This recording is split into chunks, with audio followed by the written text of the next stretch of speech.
Chapter 7. The Auditor. The warning didn't come from a siren. Came from the silence. Kian's fingers, which had been dancing across the mechanical keyboard with the rhythm of a virtuoso, froze in mid-stroke.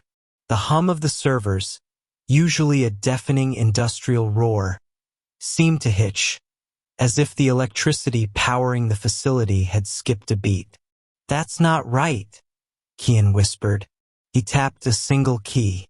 The wall of monitors in front of him shifted. The code vanished, replaced by a grid of security feeds from the tunnel network outside. "What is it?" Lena asked, sensing the shift in the room's atmosphere. "Did we trip a firewall?" "No," Kian said, his eyes scanning the gray, grainy footage of the access tunnels. "The perimeter sensors are dead. No alarm. No signal loss. They're just reporting null data." He pointed to screen 3, which showed the heavy steel blast door Lena had pried open earlier. "Look!" The tunnel was empty. The red emergency lights cast long, static shadows against the concrete. "There's nothing there," Lena said. "Exactly," Kian said. "There should be thermal residue from the vents. There should be dust motes. That feed isn't live. It's a loop." He typed a command to reboot the camera. The screen flickered black, then snapped back to a live image. Lena gasped. Standing in the center of the tunnel, staring directly into the camera lens, was a man. He wasn't wearing tactical gear. He wasn't wearing a parka against the sub-zero Icelandic winter. He was wearing a charcoal gray suit, perfectly tailored, with a crisp white shirt and a silk tie. He looked like an insurance adjuster who had taken a wrong turn into a villain's lair. "Who is that?" Lena asked. "I don't know," Kian said, his voice tight, "but he just bypassed a military-grade biometric lock without touching it." On the screen, the man didn't walk toward the inner door. He didn't run. 1 second, he was standing 10 meters away. The next second, without any transition, without any blur of motion, he was standing directly in front of the camera. It was a jump cut, a bad edit in a film. "Did the camera lag?" Lena asked. "No," Kian said, standing up and grabbing a hard drive from the desk. "He did." The heavy magnetic lock on the server room door, a slab of steel designed to withstand a grenade, clicked. The sound was small, polite, and terrifying. The wheel spun slowly, seemingly of its own accord. "We need to go," Kian said. "Now." He kicked the desk away and grabbed Lena's arm, pulling her toward the back of the cavern where the massive cooling pipes fed into the mountain. "What about the servers?" Lena shouted, looking back at the blinking blue lights of Kian's life work. "They're bricked," Kian yelled over his shoulder. "He's not here to arrest us, Lena. He's here to format the drive." The blast door groaned open. Lena looked back. She couldn't help it. The man stepped into the server room. In the flesh, he was even more unnerving. His face was symmetrical, too symmetrical. His skin had the smooth, poreless texture of high-quality wax.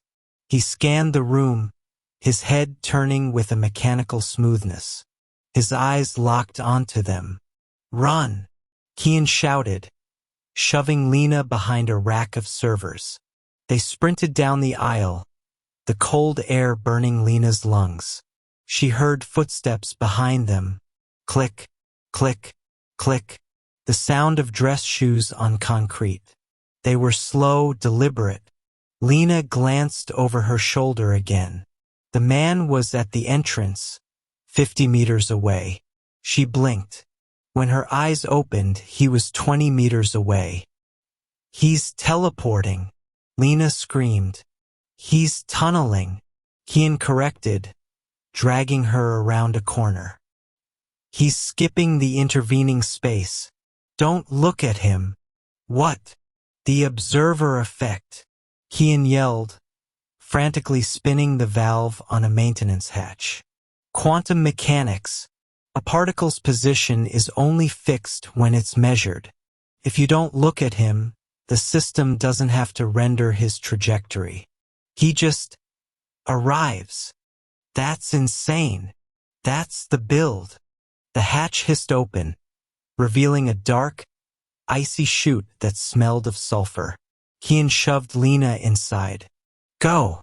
It dumps out into the thermal exhaust field. Lena scrambled into the pipe. Kian followed, pulling the hatch shut behind them. He spun the wheel, locking it. A split second later, the steel hatch dented inward. A massive, concave impression appeared in the metal, as if an invisible battering ram had struck it. Then silence.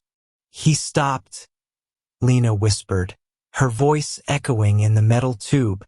He's calculating a path through the wall, Kian panted. Move!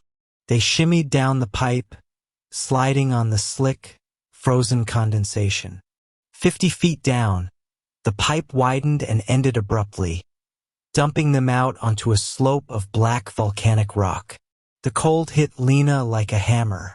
The wind was howling, whipping snow into a blinding white frenzy. They were outside, on the side of the ridge, surrounded by steam vents. My rover is stashed in the geothermal shed at the bottom of the hill, Kian shouted over the wind, pulling his hood up. They scrambled down the scree, sliding and falling, the sharp rocks tearing at their clothes. Lena looked back up at the ventilation grate they had just exited. A small dark square on the side of the mountain 100 feet above them. The man in the gray suit stepped out of the grate. He didn't climb down. He didn't look for a foothold. He stepped into the air. He didn't fall. He simply appeared on the ground 10 feet below the vent. Then 20 feet. Then 30. He was descending the mountain in a series of glitchy, staccato drops, ignoring gravity, ignoring friction. He's coming, Lena screamed. They reached the bottom of the ravine. Kian shoulder-checked the door of a corrugated metal shed. Inside sat a battered, modified Land Rover Defender, its engine block wrapped in thermal blankets. Kian didn't use a key. He ripped a panel from the dashboard and twisted 2 wires together. The engine roared to life, coughing black smoke. Get in! Lena threw herself into the passenger seat. Kian slammed the vehicle into gear and floored it. The rover tore through the wooden doors of the shed, tires spinning on the ice before finding traction on the gravel road. Lena watched the side mirror. The man was standing in the middle of the road. He watched them drive away. He didn't chase them. He didn't pull a weapon. He just stood there, perfectly still, as the snow buried him. Kian didn't let up on the gas until they were miles away, the lights of Reykjavik twinkling in the distance like a field of fallen stars. What was that? Lena asked, her teeth chattering uncontrollably. Who was that? Kian stared at the road, his knuckles white on the steering wheel.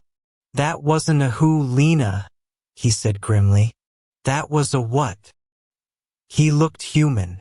So does a desktop icon if you design it right, Kian said. That was an automated subroutine, a cleanup script. We call them auditors. He glanced at her, his eyes dark with fear.